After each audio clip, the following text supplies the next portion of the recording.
Right angle triangle पढ़ते हैं। Right angle triangle वो होता है जिसमें एक साइड 90 डिग्री होता है और बाकी दो कोई भी साइड का सम 90 डिग्री होता है। मतलब ये 90 डिग्री है, बाकी ये दोनों का सम 90 डिग्री। अब इसमें एक इम्पॉर्टेंट चीज़ है कि इसमें बेस और परपेंडिकुलर फिक्स नहीं होता है। मतलब अगर हम ये वाला एंगल सी मानते हैं तो इस एंगल सी के सामने वाला जो साइड होगा ना, ये परपेंडिकुलर होगा और ये जो नीचे होगा ये बेस होगा। अगर हम एंगल ए मानते हैं तो इसके सामने वाला साइड ये परपेंडिकुलर होगा और ये वाला बेस हो जाएगा। तो परपेंडिकुलर और बेस रिलेटिव होता है किस एंगल को हम लोग चूज़ कर रहे हैं इस बात से। हाइपोटेनस सबसे बड़ा वाला साइड होता है। अब राइट एंगल ट्रायंगल का सबसे इम्पॉर्टेंट रूल होता है कि जो हाइपोटेनस का स्क्वायर होता है, यहाँ पे एंगल सी कंसिडर किए हैं, तो हाइपोटेनस का स्क्वायर बेस के स्क्वायर और बेस के स्क्वायर को जोड़ने से परपेंडिकुलर के स्क्वायर और बेस के स्क्वायर को जोड़ने से हाइपोटेनस का स्क्वायर आ जाता है।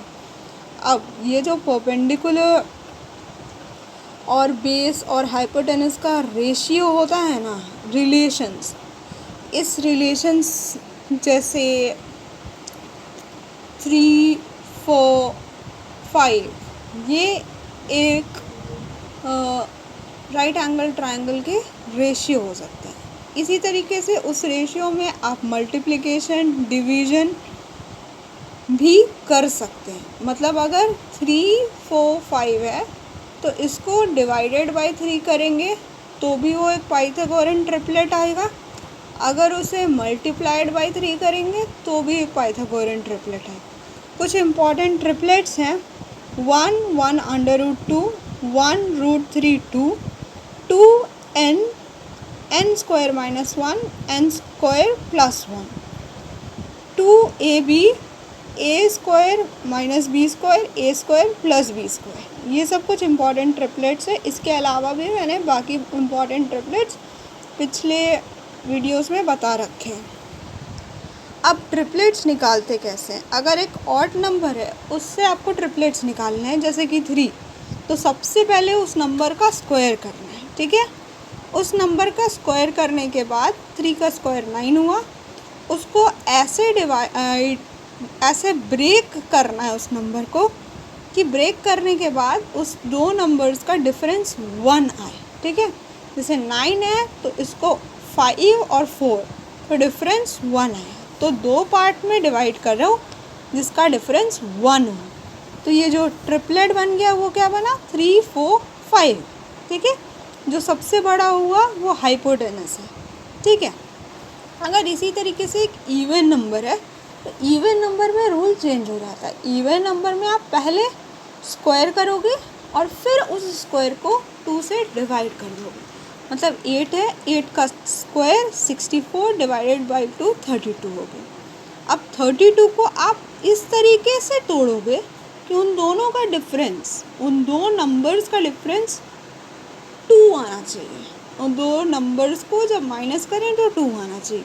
मतलब 17 और 15, तो इसको माइनस करेंगे तो 2 आएगा। तो 8, 15, 17 आ गया ट्रिपलेट हमारा। तो यहाँ पे डिवाइड ऑड वाले में पहले क्या करना है, ऑड वाले में हम लोग को पहले स्क्वायर करना है, स्क्वायर करके 2 नंबर में ब्रेक कर देना है जिसका डिफरेंस -1 हो। ये इवन वाले में क्या करना है, पहले स्क्वायर करना है फिर डिवाइड करना है 2 से डिवाइड करने के बाद उसे ऐसे तोड़ना है जैसे वो 2 नंबर्स का जो डिफरेंस है वो 2। ठीक है, अब हम लोग आते हैं नए पार्ट पे। एक इन रेडियस क्या होता है? एक इन रेडियस वो होता है जो जब एक राइट एंगल ट्रायंगल के अंदर एक सर्कल बनाते हैं तो उस सर्कल का जो रेडियस होता है वो इन रेडियस होता है, जिसको छोटे वाले r से डिनोट करते हैं। इसको निकालते कैसे? Perpendicular plus base minus hypotenuse by 2। अब इस पे एक और फॉर्मूला है जो आगे चल के हम लोग डिटेल में पढ़ेंगे, जो है कि इन रेडियस प्लस सरकम रेडियस। मतलब अगर इस ट्रायंगल के बाहर भी एक सर्कल बनाते हैं ना उस सर्कल का रेडियस, इन रेडियस प्लस बाहर वाले सर्कम सर्कल का रेडियस बराबर p प्लस बी बाई 2। अब एक चीज़ याद रखना है कि ऑर्थो सेंटर, सेंटरॉइड और सर्कम सेंटर सब कुछ एक स्ट्रेट लाइन में होता है, ठीक है। जैसे यहाँ पे हम लोग एक राइट एंगल ट्रायंगल बनाए हैं जिसमें से एक सेमी सर्कल बनाए, ठीक है। इस सेमी सर्कल को बनाए हैं तो आप देख सकते हैं कि पॉइंट G है जो सेंटरॉइड है, पॉइंट O है जो सर्कम सेंटर है, मतलब यहाँ से आधा सर्कल बन गया है, इधर से और बनाएंगे तो ये पूरा सर्कल बन जाएगा, जो सर्कल किसके, इस ट्रायंगल के बाहर है। और यहाँ पे ऑर्थो सेंटर है, ठीक है, ऑर्थो सेंटर B से डिनोट होता है जो कि यहाँ पे है, ठीक है। तो R जो है आपका, उसका वैल्यू क्या हो जाएगा, R का वैल्यू BO के बराबर है, जो कि आपका शॉर्टेस्ट मीडियन है, वो h/2 के बराबर हो। R क्या है, सर्कम सेंटर, ओके। BG ये अब आपको याद रखना कि ये जो लाइन BO है ना, यहाँ पे BG सेंटरॉइड तक का डिस्टेंस और फिर सेंटरॉइड से लेके कम सेंटर तक का डिस्टेंस, ये जो डिस्टेंस है ना, इनका रेशियो 2:1 होता है, 2:1 होता है। तो अब हम लोग वैल्यू निकाल रहे हैं BG की। BG का वैल्यू क्या होगा, 2/3R और ये h/3 हाइपोटेनस का 1/3 होगा, ठीक है। अब GO जो छोटा वाला पार्ट है 1, वो क्या हो जाएगा, वो R/3 हो जाएगा। और ये h/6, मतलब ये दोनों का रेशियो 2:1 है, तो ये डायरेक्टली इसका हाफ हो जाएगा। क्लियर। अब यहाँ देखते हैं रिलेशन बिटवीन सेमी पेरीमीटर, इन रेडियस और सर्कम रेडियस। अब R क्या होता है, R हम लोग पढ़ चुके हैं कि ये इन रेडियस होता है। इन रेडियस हम लोग तो कैसे निकालते हैं, perpendicular plus base minus hypotenuse by 2। अब इसको एक और तरीके से निकाल सकते हैं, इसका एक और तरीके से निकाल सकते हैं, perpendicular plus hypotenuse plus base by 2 minus S। ये क्या है, ये सेमी पेरीमीटर है, तो हम लिख सकते हैं कि R का value semi perimeter minus hypotenuse हो गया, ठीक है। अब इसको S-2R भी कर सकते हैं, ठीक है, S-2R भी कर सकते हैं, ठीक है।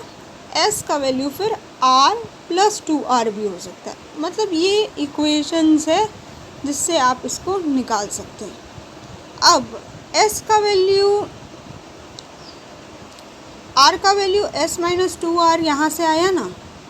अब ट्रायंगल का जब एरिया आपको निकालना होगा तो R into S semi perimeter, यहाँ पे सेमी पेरीमीटर का वैल्यू हमने निकालना था S-2R, तो R का वैल्यू, S को ऐसे ही रहने देते हैं, फिर यहाँ पे क्या करेंगे, S-2R लिख देंगे, ठीक है। अब ये देखिए कि S का वैल्यू यहाँ पे हमने निकालना है कि R + 2R, बड़ा वाला R। अब यहाँ इस इक्वेशन में R.S मतलब मल्टीप्लाई में S, यहाँ पे हम लोग S का वैल्यू ये वाला डाल देंगे, मतलब R ब्रैकेट में R + 2R। अब ये R का स्क्वायर हो जाएगा plus 2 capital R small r। तो इससे हमें क्या पता चला कि अगर हमें इस ट्रायंगल का एरिया निकालना है जो half into base into height होता है, इसको हम लोग सेमी पेरीमीटर इंटू इन रेडियस भी निकाल सकते हैं, या फिर सेमी पेरीमीटर ब्रैकेट में semi perimeter minus 2 times circum radius, या फिर इन रेडियस का square plus 2 times circum radius into इन रेडियस। तो मतलब ये अलग फॉर्मूला है, और ये फॉर्मूला याद करने से हमें अगर सर्कम रेडियस, इन रेडियस या फिर सेमी पेरीमीटर दिया हो तो भी हम लोग इसका वैल्यू निकाल सकते हैं एरिया का, ठीक है।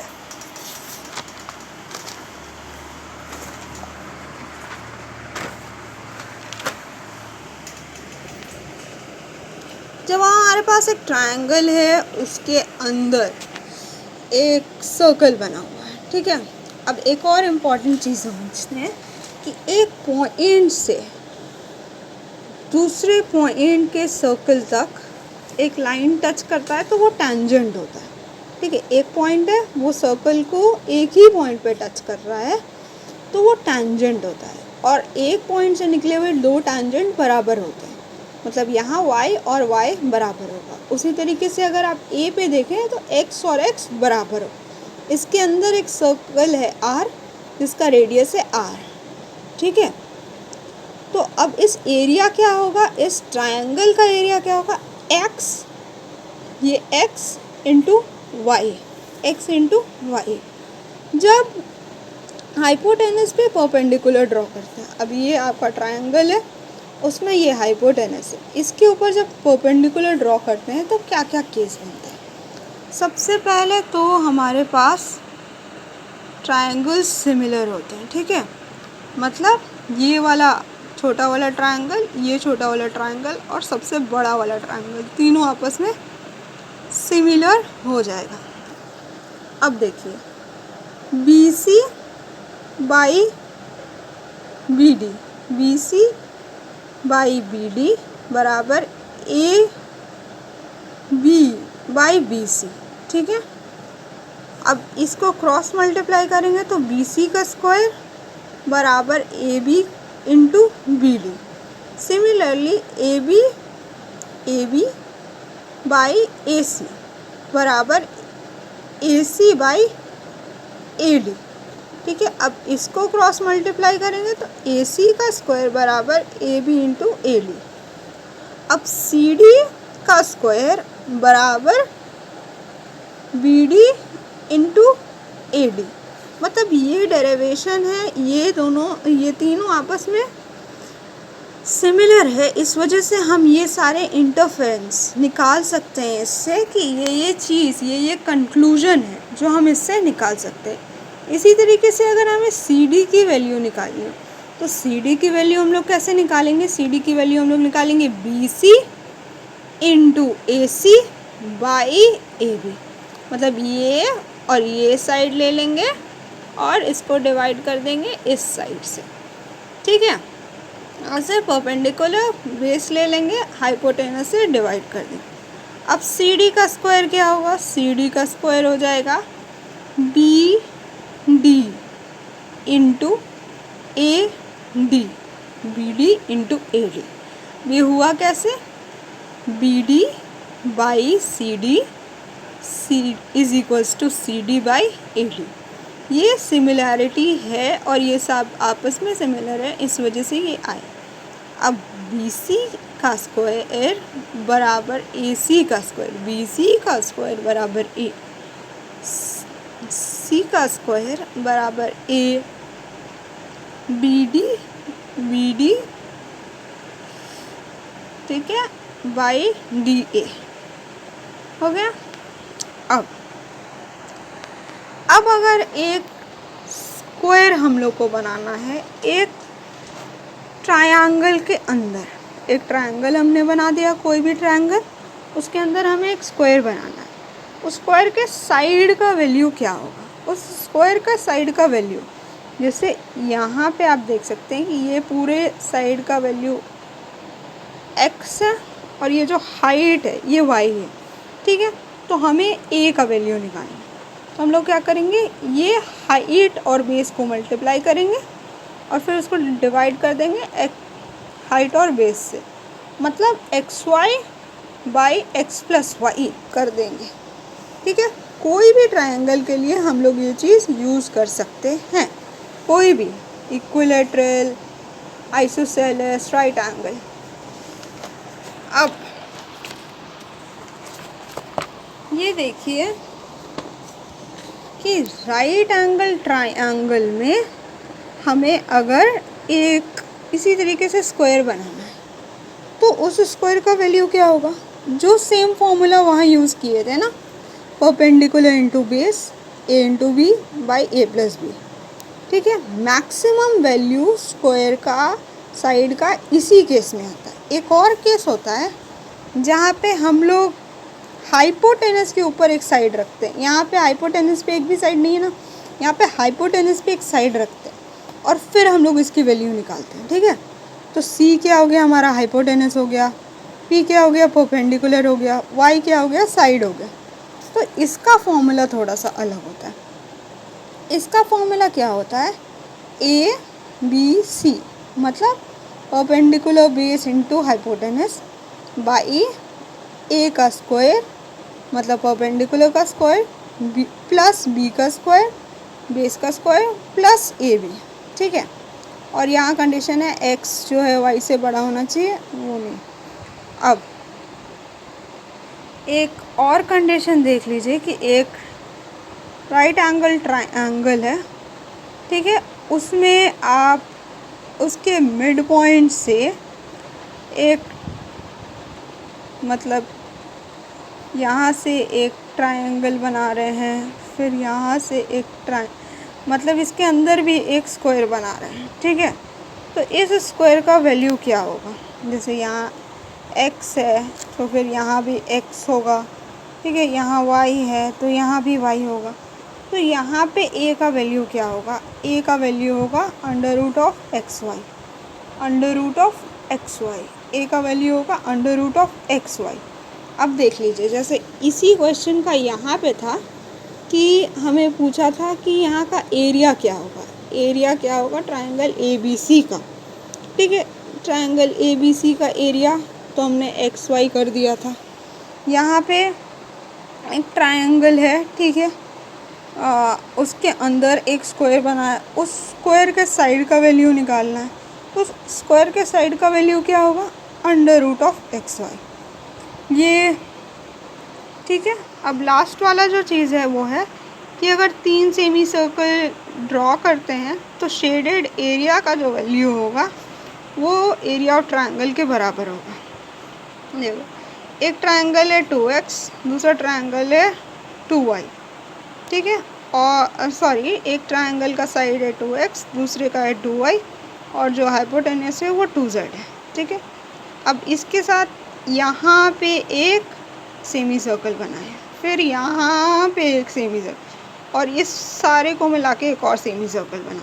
मतलब ये दो जो शेडेड एरिया है ना, इस शेडेड एरिया का जो वैल्यू होगा वो इस ट्रायंगल के एरिया के बराबर होगा। मतलब एग्ज़ाम में आपसे पूछ सकता है कि what is the area of the shaded portion. तो आपको शेडेड पोर्शन का एरिया निकालने का ज़रूरत नहीं है, आप डायरेक्टली इस ट्रायंगल का एरिया निकाल सकते हो और आपको ये शेडेड पोर्शन का एरिया पता चल जाएगा, ठीक है। और जब ये शेडेड पोर्शन का एरिया पता चल जाएगा, ट्रायंगल का एरिया पता चल जाएगा, तो ये जो बचा हुआ यहाँ पे एरिया है ये भी आप निकाल सकते हो, ठीक है। इसका डेरिवेशन है पाइथागोरस थ्योरम लगा के आप इसको निकाल सकते हो, पर आप चाहो तो इसको डायरेक्टली याद कर लो कि अगर 3 सेमी सर्कल ड्रॉ करते हैं और उस सेमी सर्कल में 2 सेमी सर्कल का एक शेडेड एरिया होता है और एक semi circle as it is रहता है, तो जो एरिया शेडेड वाले पोर्शन का रहता है वो आपके ट्रायंगल के एरिया के बराबर रहता है।